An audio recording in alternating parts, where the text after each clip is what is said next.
There's no doubt in the 8 years that I've been on the bench that the increase of use of either pill form opioids or the actual use of heroin has increased significantly. This crosses all social, racial, and economic boundaries throughout the whole county, throughout the entire state, throughout the country. We're seeing numbers here locally and in the state and in the nation that are incredibly larger and growing at an alarming rate, and we've never seen that before.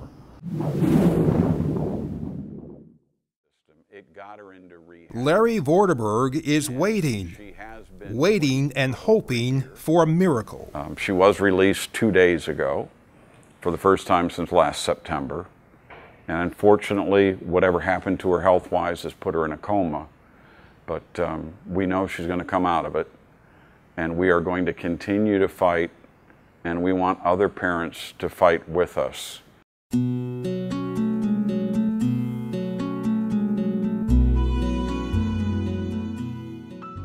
Opioid and heroin addiction. It is a dependence like no other. Morphine, Vicodin, OxyContin, clean clinical names. China White, brown sugar, black tar. These are street names of heroin, but the name they all have in common is opiate, a category of drug that is altogether different from other drugs, prescription or illicit. The difference is that opiates are physically addicting. And so, anybody can have a tolerance to medication. I can't always predict who's going to become dependent and who isn't. But the definition that I use, that's the easiest definition, is continued use in spite of negative consequences. So what began as a legitimate reason in the person's brain for using the medication now becomes multifactorial. Heroin is synthesized from morphine, a natural opiate extracted from certain poppy seeds, and is said to have been used recreationally since the 14th century. Bayer marketed a cough medicine under the trade name heroin in the early 1900s. Modern medicine uses opiates in a variety of painkillers. They include brand names like Vicodin, Norco, Exalgo, OxyContin, and Percocet. When abused, they are today's most common gateway to heroin abuse and addiction. Gateway would be, mostly people start with, it used to be called Vicodin, now it's called Norco. Many people start with a prescription. Many of them may start with like a tooth pain and they'll get a prescription for 60 of them or an abscess. People are given it for chronic pain, for chronic low back pain. As they then, they go on to I can tell you the average history that I see is, I can dictate it and I'll say, okay, so you started with, Norcos or Vicodins, and then you went to Perc 10s, and then Perc 30s, which is Percocet 30s. You got up to 4 or 5 of those a day, and then you went to OxyContin, maybe 2 to 4 80s in the beginning, getting up to 3 to 4 80s a day, and then you probably switch to heroin. And they'll say, yep, that's the story. Prescription or illicit. Today's opioid epidemic is everybody's epidemic. It's rare now that on our dockets we ever have a docket that doesn't have someone with heroin sales, heroin use, some form of involvement. Even if they come in on another crime, we may see in their history when we look at their background that it's a heroin addiction. So I may have a theft charge or a burglary, but then heroin's a part of that. The amount of crime that spans out from the use of heroin has increased across the board, and we're seeing it daily. And it's everybody's problem. We have to acknowledge it as a problem that could impact any of us, regardless of where we're from and how we were raised. If this heroin addiction is touching your family, it is drastically impacting you and everything that you touch on a daily basis. And it's deadly. A person can die from their first use of heroin or from after many weeks, months, years of using heroin. Dr. Robert Forney is the chief toxicologist for the Lucas County Coroner. In 2010, he signed out 8 heroin deaths. In 2011, 15 heroin deaths. People that monitor these sorts of things knew there was something happening.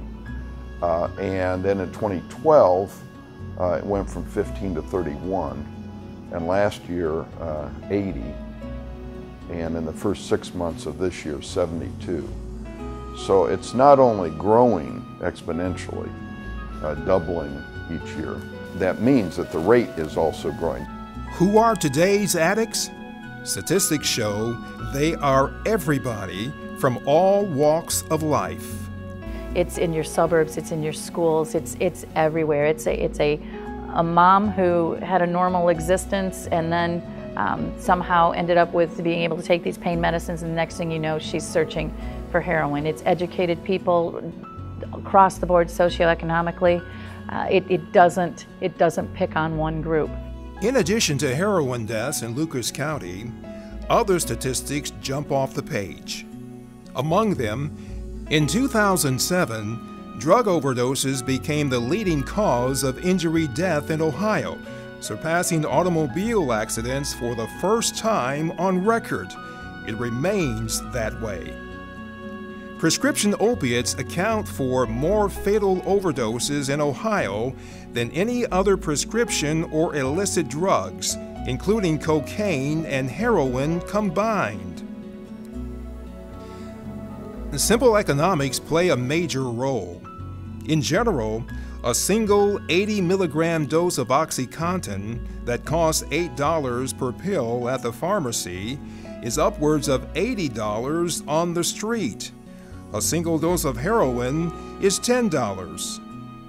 The Ohio Substance Abuse Monitoring Network describes a typical heroin user as in their 20s and 30s, white, and of middle to upper social economic status, with an increasing number of adolescent users. I think that this issue of heroin usage among children in our community here, across the state and across the nation, is opening the big eyes to the fact that these kids aren't just waking up and using heroin today. They are using heroin to fulfill some sort of want or need, whatever that may be. Some users can function normally for varying amounts of time, but eventually there are warning signs, some subtle, some obvious. Things like track marks and needle marks in the arms and long sleeves to cover them. There are behavioral signs too. I began thinking there was a problem about 8 years ago when I noticed certain behaviors. He wasn't working. If he did work, he didn't hold a job. Doing a lot of stealing, a lot of petty thefts, selling things that we had gotten for his kids, stealing things from us. Money was coming, prescription drugs were coming up missing. And then his behaviors also, the nodding out, the heavy sweating, picking. Excessive weight loss, different speech pattern, more quick and unconnected. And the biggest thing was her eyes. Her eyes were always wide open, like a stare of fear, but just big eyes looking at you all the time. And that's when we knew that she was on something. And it was hidden by her and her husband, and the children were brainwashed to hide any activity or anything that was going on with the home, and they were not allowed to say anything or even wonder about anything. When one family member is addicted, the entire family is affected. His siblings got to a point where they just pretty much washed their hands of him. He's not allowed in any of their homes. They don't leave purses laying around. Nothing's left laying around when he's at our house, just to remove the temptation. He's stolen from all of us. He's stolen from his children. He's stolen from his nieces and nephews to get the money for his drugs. The average family member is at loss when their loved one overdoses. They've never had that happen before. They don't know which way to turn. But now our officers will respond, and will educate the families and work with the families and help the families to provide information to them of where they can go for assistance. The miracle that we are looking for right now is for our daughter, who is currently in the hospital.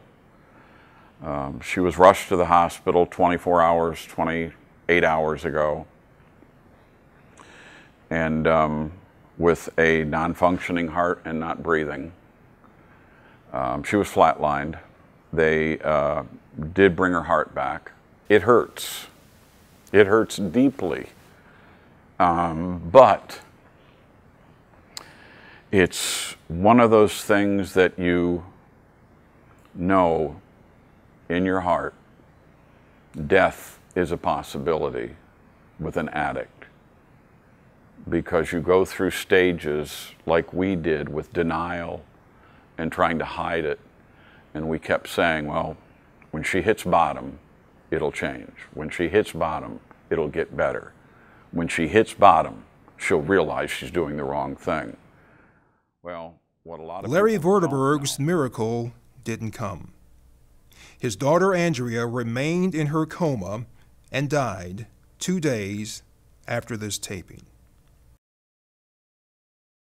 Heroin is the most dangerous drug that is commonly available, licit or illicit.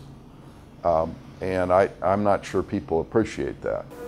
There's going to be light at the end of the tunnel if we stay aggressive and we continue to get people into rehab.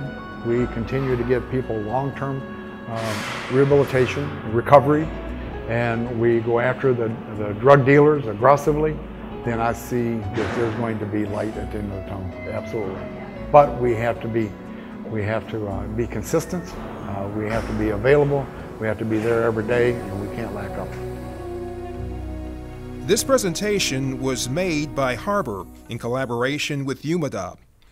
Help is available if you or a loved one are abusing heroin or opiate prescriptions or are addicted.